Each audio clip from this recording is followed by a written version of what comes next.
morning, afternoon, evening, depending on wherever you are. Once again, we are here with the same edition. As you already know, this NGO is headed by Madame Benedicta. She is based in the US. But then in Ghana here, it is headed by Bishop Jufel Latte. And then today, like I said earlier on, we are here with another edition of an abused widow. Her first daughter, but then her second born. Let me put it that way. We are three. And it's not as if she's trying to sugarcoat things here. But then, if you ask me who I know as a father, it is only one name I'm going to mention. Because I do not know whether my dad's twin is still alive. I do not know whether his sisters are still living. All I know is Bishop Jufel Latte. He took me as his very own, took care of me, my little sister who is now in SHS 3, my eldest brother who is now somewhere living with someone, and even my mother. Had it not been for him, his counseling, his therapy, this woman could have committed suicide. Because sometimes we'll be in the room and she'll be like, look, why it has got into, I am fed up, I am tired, I want to end it all. It takes the counseling of Bishop Jufel Latte. So it's not as if we are here trying to say things that are so appealing to make someone help us. No, it is what people have gone through. It is what we have gone through. It is what we have gone through. Even her own relatives abandoned all of us. Got to a point, they abandoned us, accusing us of a whole lot of things. If we say we will say today, we will not end this program. But then an outsider, Bishop Jufel, he took us as his very own. From feeding to schooling to taking care of us, we encountered a problem which made us lose a greater portion of what my dad left. The men's gold saga some time back. They claimed almost all our money. We had a total breakdown financially. This man stood his grounds. Amidst the accusations, the hula baloos, this man stood his grounds. We say God bless him. But then for Madame Benedicta taking on with this initiative, I will say that it is so unexpected. It just came out of the blue. And it is too good to be true. The first day I heard this, I never believed it because I thought, but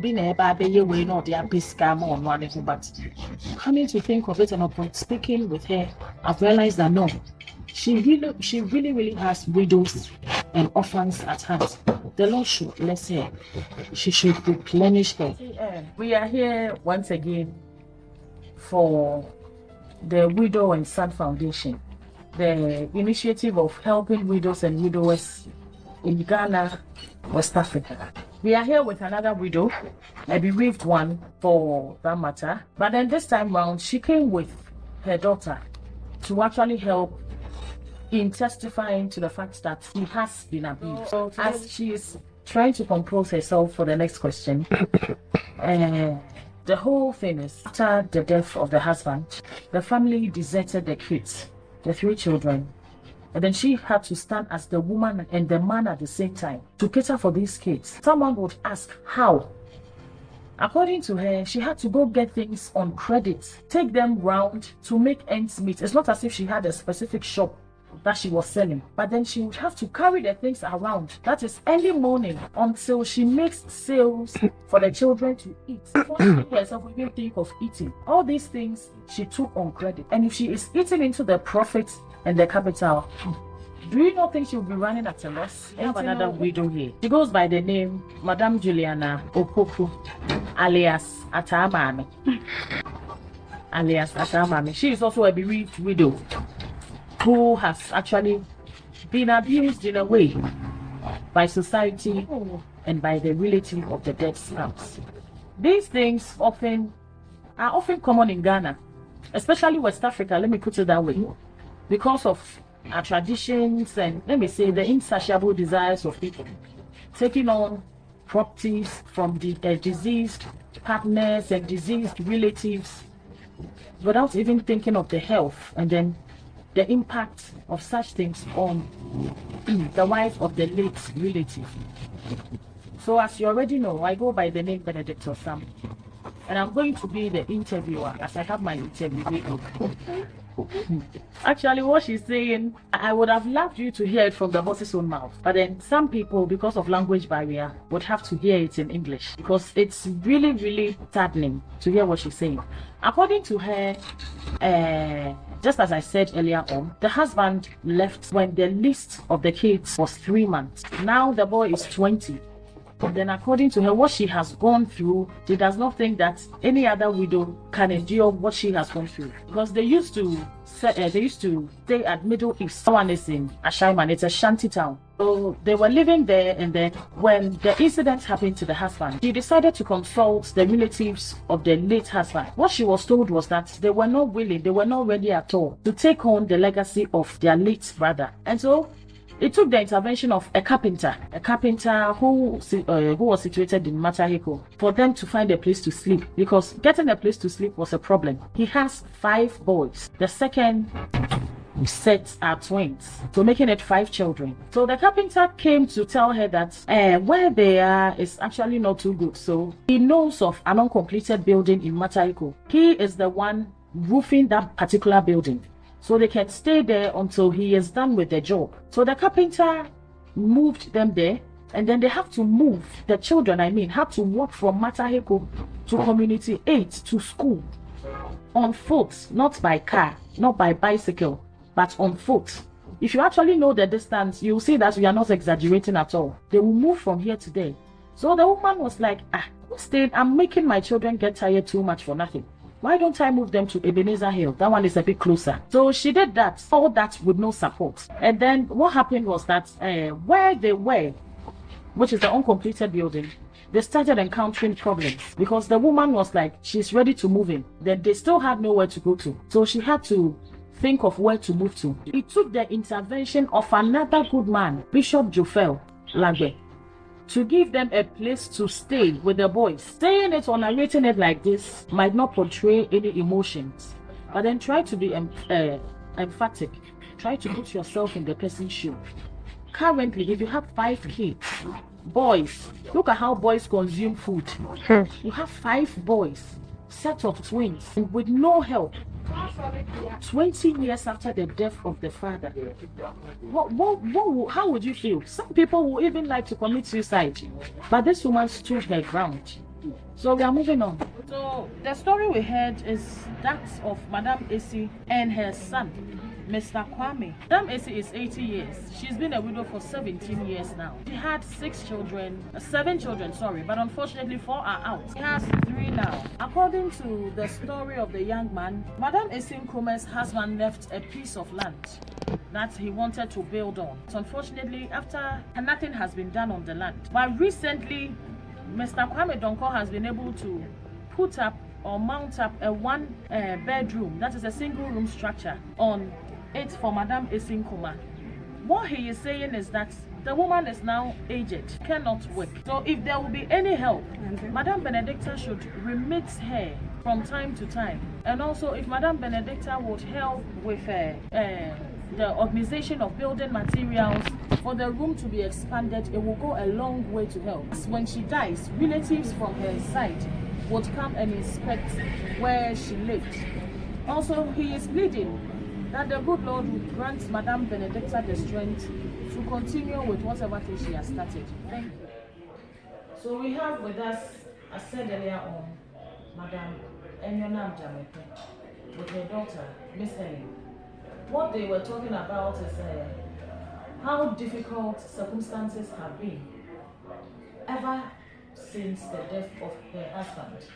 Well, according to her, even when the husband was still alive, the relatives of the late husband threatened her that she would either run mad or die if she doesn't leave her then spouse. According to her, the man was a chronic womanizer to an extent. Ever since there has been no support, she decided to go seek help from the man's family. But then what the man's mother and father told her was that they gave birth to their son to make it in life, to take care of them, not they coming to take care of the man's children. So there's no way her plea will hold. And so she had to go stay with her mother who is also a widow, together with the 5 children, for the mother to support her from time to time, and then she is also a trader. The kids, the eldest is 30 years. The least is now 18. When the man died, the least was 4 years. So now, they are not working. 30 years, I should say the 30 years old, which is the eldest, is a dropout. The second is also a dropout. It's the last one who is, 18 now, and then she has been able to complete JHS.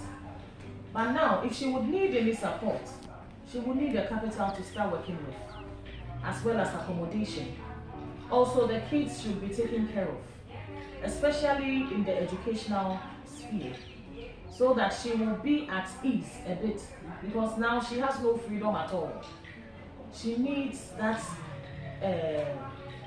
freedom to sell, peace of mind to work, and a place to lay her head. She would also say that the Lord should bless Madame Benedicta for having widows and widowers at heart. Indeed, according to Madame Ajua Apra, and according to Madame Ajua Apra, she is not a widow. Her husband is alive. He goes by the name John I. But the mother of the husband and then the father also of the husband are late. And also she has lost the father. So she's seeking for assistance, as their wards and saying, as their 4 children are all toddlers. She seeks the support from Madame Benedicta financially, that she will be able to establish something small for her to use as a means of livelihood. And also for Mr. John Ahen also will be given a capital to work with. And then if there's any assistance, the children should be assisted in their education. She says Madame Benedicta should be blessed immensely by God. God's favor should be on her, and then God's countenance should always be with her. Thank you. Once again, good afternoon, good morning, good evening, depending on where you are. Seeing me on your screen once again, it's all about the NGO, Widow and Son, headed by Madame Benedicta, who is in the US. And then in Ghana here we have Bishop Jofel Lagwe heading us over here. Note that Madame Benedicta is also a widow who is based in the US. Today we have another widow with her daughter on the screen. When we talk about a widow, we are not talking about just any lay widow, a rich widow or anything, but then the one who has been abused either by society or by the relative of the late spouse, or by her own relatives or people she deemed as custodians of the law. So today we have Madame Sophia Teki and Evelyn Ashiagbe. So she is the daughter of Madame Sophia. So according to Madame Sophia, the husband actually left 6 years now. The husband has been late for 6 years now. Because there has been no support, virtually no support from the husband's relatives, the children has actually been, they have been retarded in life, especially when it comes to their education sphere. Because the first one is 18 years, is in class 6. Under normal standards, she should be someone, let me just say, in second cycle, about SHS 2. But then because of the delay, and then because there is no support, she herself is actually not doing anything right to make ends meet. She sells eggs, cooked eggs, which has less profit. To take care of 4 people, she included, together with the 3 kids. It has retarded the children a lot in education. According to Madame Rose Odu, she's been a widow for 5 years with 6 children. According to her, where to lay her head is a big problem. She doesn't have a place to lay her head. Together with her grandchildren, they are 6 occupying a single room, which is very small. She needs accommodation.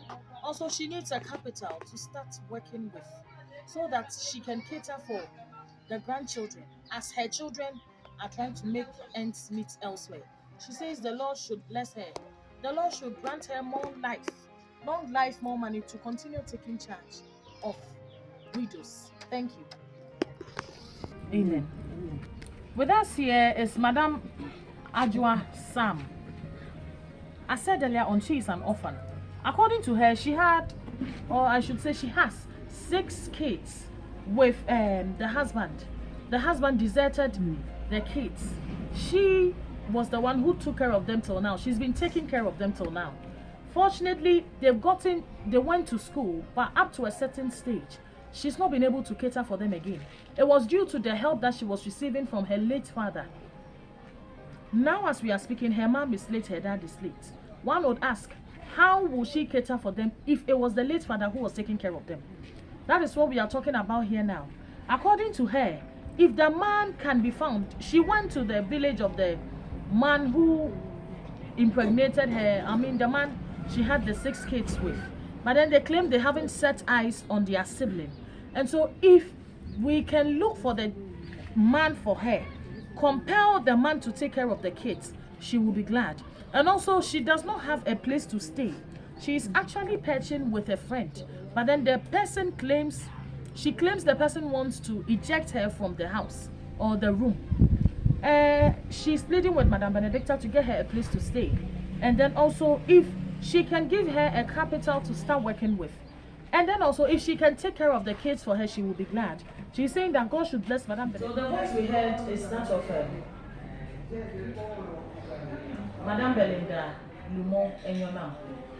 She, as for her, I should say she's been a widow twice. Because the first born, which is a female, her father, according to her, died through suicide because the man shot himself and then shot the woman she went to marry instead of her. And then there has been no support from that man's family coming to the side of the daughter she had with him. And then she had to remarry again. Remarrying again, she had 3 kids with that particular man, making the children 4. Unfortunately, the man died because she also got ill. Before the man's death, living conditions were not the best. And they got to a point they had to move from where they had rented. The man asked her to go stay with her family so that he can also move to his side to live with them. But unfortunately, the man died. And then she realized that staying at my family's house with my children is going to be hectic. And so she pleaded with someone, and the person decided to give them his own completed building for them to live in for the time being. But due to the fact that living situations were not the best, she had to go get loan to start a business with. Unfortunately, the loan could not sustain her business, and then she ended up losing everything. No profit, no gain. She rather incurred losses because it was that same money that they were feeding from. It was that same money that she had to take the children to school from. And so she incurred losses instead of making profits. It's not as if she has gone for loan from just one bank, but then lots of sources. She has gone for loan from lots of sources. So as of now, she is wanted right here in Japan. She had to go take over 10,000 cedis from a particular financial institution to push her daughter into teachers training college. She has not paid for that one. She had to go for another loan to push another child of hers into the secondary cycle. She hasn't paid for that one. As of now, her shop is empty. She has closed down the shop. That one is another issue. Where she is staying now, the uncompleted, the man claims here he wants to take the building from her because he is also scared that the police will declare him wanted. If there should be any assistance coming, she prays that Madame Benedicta will be touched in a way that she can support her also in paying off her loans that she has acquired, and also she should be given a capital to start a business with. Also, her children, she is pleading with Madame Benedicta that her children should be catered for, at least if it's a monthly remittance, she will be glad. Lastly, she is also seeking for the guidance of the Holy Spirit upon the life of Madame Benedicta, that the Lord should strengthen her and then bless her for having people like her at heart. The Lord should do more than she is expecting. Thank you.